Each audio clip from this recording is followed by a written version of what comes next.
Good morning Houston, good evening world. ഇന്ന് നമ്മളുടെ കോട്ടയം ക്ലബിന്റെ ഓണാഘോഷ പരിപാടികൾ ഇന്ന് നമ്മുടെ ഹ്യൂസ്റ്റണിൽ നടക്കുകയാണ്. കേരളത്തിന്റെ തനിമയും സംസ്കാരവും ഒക്കെ എല്ലാവർക്കും കോർത്തിണങ്ങുന്ന, അല്ലെങ്കിൽ എല്ലാവർക്കും ഒരു ഐശ്വര്യപ്രദമായ ഒരു സന്ദർഭമൊക്കെ ഉണ്ടാകുക എന്ന് പറയുന്നത് അത് ഓണക്കാലത്താണ്. ആ ഒരു ഓണക്കാലം നിങ്ങൾ ഓർക്കും, ഇത്രയും നാളുകൾ ഓണം ഉണ്ടോ എന്ന്. നമ്മുടെ പ്രത്യേകിച്ച് പ്രവാസികളായ നമുക്ക് ഓണം എന്ന് പറയുന്നത് ഒരു 2 മാസത്തെ പരിപാടിയാണ്. അതായത് ഇന്ന് ഹ്യൂസ്റ്റണിൽ ഈ കോട്ടയം ക്ലബ്ബ് നമ്മുടെ സന്തോഷത്തോടും സമാധാനത്തോടും സമൃദ്ധിയുടെയും ഒരു അടയാളമായിട്ട് ഇവിടെ കൊണ്ടാടുന്നത് അവരുടെ ഒരു കൂട്ടായ്മയെ കാണിക്കാൻ വേണ്ടിയിട്ടാണ്. കോട്ടയം നാട്ടിൽ നിന്ന് വന്ന എനിക്ക് അഭിമാനമാണ് ഞാനൊരു കോട്ടയംകാരി എന്ന് പറയാനായിട്ട്. ഇവിടെ എല്ലാ കോട്ടയംകാരും ഒരുമിച്ച് കൂടാൻ പോവുകയാണ്. ഇനി പുറത്തുള്ള കോട്ടയംകാരായ പ്രവാസികൾക്കും ഞങ്ങളുടെ പ്രിയപ്പെട്ട കോട്ടയം നിവാസികൾക്കും എല്ലാവർക്കും ഒരു നല്ല ഓണാശംസകൾ ആശംസിക്കുന്നു.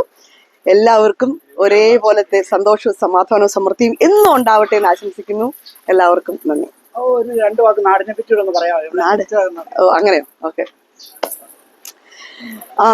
കോട്ടയം എന്ന് പറയുമ്പോൾ തന്നെ എനിക്ക് ശരിക്കും പറഞ്ഞാൽ നമ്മൾ പറയത്തില്ലേ, കേരളം എന്ന് കേൾക്കുമ്പോൾ തിളയ്ക്കണം ചോര നമുക്ക് ഞരമ്പുകളിൽ.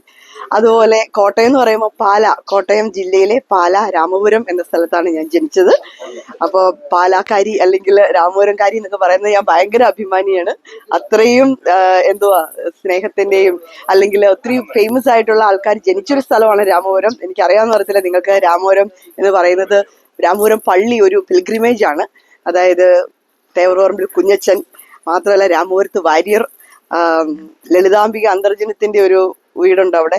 അങ്ങനെ വളരെ രാമന്റെ നാടെന്നാ പറയുന്നത് രാമപുരത്തിനെ പറ്റി. അപ്പൊ ആ ഒരു നാട്ടിൽ ജനിച്ച് കേരളത്തിലെ കോട്ടയം ജില്ലയിൽ ജനിച്ചതിലുള്ള ഒരു അഭിമാനത്തോടു കൂടി തന്നെയാണ് ഞാൻ ഇന്ന് നിങ്ങളുടെ മുന്നിൽ ഓണാശംസിക്കാൻ വേണ്ടി നിൽക്കുന്നത്.